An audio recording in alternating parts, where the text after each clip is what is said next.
Hi, this is Tony from Catworks, and we're here to show you how to get the Invisible Savior achievement on Metro Last Light, which is complete the facility level without killing or raising the alarm.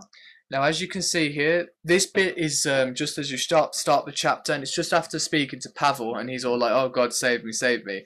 If the audio was on, you'd hear people saying, call your mom a whore and all that shit. And if you just follow the guide here, just sneak round the corner, climb up the stairs, or fuck it up like I did there, climb up the stairs, and there's a couple of guys at a circuit breaker, or a fuse box, whatever you want to call it, messing around. Eventually, they'll walk off and say, "Oh God, yeah, we fucked that up, it doesn't work, blah, blah, blah, blah, blah." Go over to it and switch it off. And after switching it off, you're going to want to turn around and follow this guy across the bridge. Now, this guy's never actually going to turn around because he's a fucking idiot. But the guy behind you, which I'm about to show in a second or two when I turn around, he's going to walk over to the fuse box and he can spot you. So get across that bridge, like really stay up the arse of that other guy because he might notice you. Now, this guy's going to go over to that barking thing over there, and that gives you a perfect opportunity to actually just sneak around him and climb down the stairs. See, Tom, they have absolutely no peripheral vision at all. Like, so you just gotta run through it without like knocking them out. Yeah, you just gotta get through the entire level without killing anybody or raising an alarm.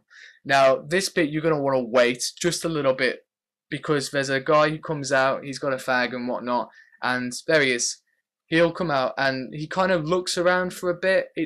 It could last about 10 seconds, I didn't really count, but as you can see, I've got time to reload the gun that I'm never actually going to use in this chapter right now. Twitter's pays off. Yep, exactly. And he turns around and bugs off. As soon as like he literally goes back in that room, you can just head straight out. There's no reason to be worried because as long as you're crouching and sneaking, chances are they'll never see you. Now, this guy, he's sitting there. He does notice you, but it doesn't fuck up the achievement because it's a scripted event as long as you don't kill any of them. He's literally just snivelling in a corner crying because his mom's a whore or whatnot, and you can just go on without him, just miss him without having to do anything to him. Now, if you continue through a room with all the plant things in, wait until that guard goes across the hall or whatnot, and wait until the guard on the left is about to climb up to the bridge straight ahead of you. You'll notice his light go over there before you actually see him. That's when it's perfect to just run over to this fuse box and turn it all off and quickly go across the bridge and stay right up his arse as well. Now, having gone across the bridge, that's when jump off as soon as possible and go straight to this point where there's a guy who'll be looking around and eventually he'll sit down. You'll know when to come out because his light no longer faces the direction you actually want to go. After jumping down through the vents, this is when you come to a set of stairs and you've just got to descend all the way down and jump into like a little hole that takes you into sewery kind of things. Have you ever found yourself in a sewer, Tom? Nope, I don't travel through those. I caught you off guard then, didn't I? Yeah, talking to you, yeah. So it's pretty... Oh no, it's more. Yep, there's a lot more. This achievement's it's not difficult to get, it's just long to get.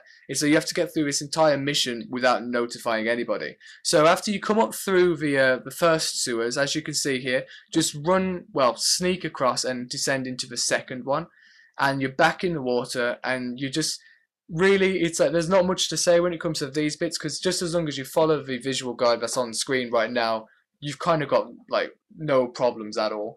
But you climb up this ladder here, turn left, and what you're going to want to do is you're going to knock out the bulb before you knock out the fuse box, which is what you'll see me do in a second. Knocking off the lights really does help. It's like, if there's lights all around you, chances are they will see you, because although their vision's crap, it's not that bad. Now, they send a guy, as you can see there, the guy with a torch on his head, to come and check on the fuse box, which is why you see me jump down here for a second or two and just wait it out. Eventually he'll bugger off and start walking around again over there, but he won't come back up. Now, when he starts walking in that direction, that's a perfect time to run up the stairs, because the guy at the top of the stairs who would catch you normally is walking into that room there on the left. After do that, just flick the switch and the door down to the bottom right will open. By all means, this isn't a perfect guide, so there might, it does look scripted, and I've tried it 3 or 4 times and it's worked every time, but just keep an eye out for yourself because it might fuck up. There's also a tripwire there which can catch you, but after doing that, cut in a tripwire, climb up the ladder, turn left, and you know where to go if you've actually completed the chapter. Just continue with it. And there's Invisible Saviour for 20G. Good luck!